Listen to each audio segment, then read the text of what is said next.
Hello again, John here. This is the Gospel according to John. We're on Genesis chapter 6. Chapter 6 kind of pisses me off a little.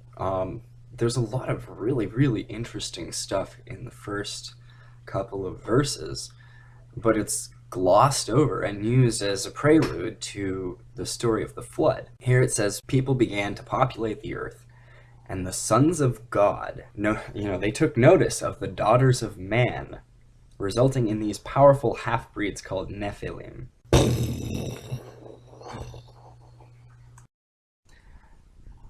This is usually interpreted as giants, like Goliath, for example.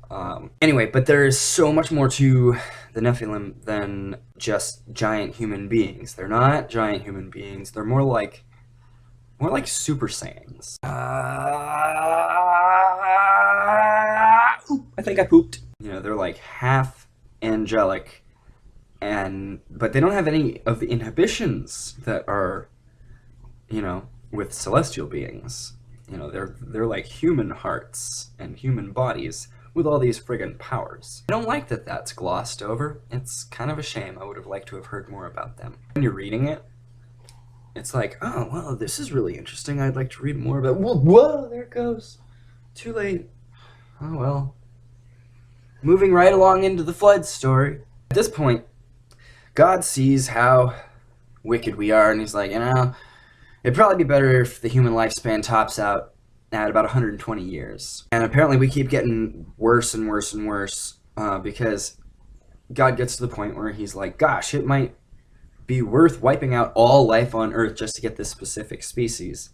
Now, shouldn't God just be able to go and take out the human race? Gosh, I guess I didn't think of that. Like, does he have to use natural disaster? The firstborn sons, they just, right? So he's like, yeah, it might be better to destroy all life than to let this crap go on, except for Noah. God likes Noah. Verse 9 devotes itself to extolling about Noah's virtues, like drunkenness and public nudity, for example. God tells Noah to build an ark. We all know this story pretty well. Coming disaster, gives pretty specific instructions. It's got to be a certain type of wood, seal it with pitch, put a roof on it, have multiple decks. The ark is to have a 5-to-1 ratio, length to width, be about 450 feet long by 75 wide, about 2/3 the size of the Starship Enterprise, since that's how I measure things. Well, this works too.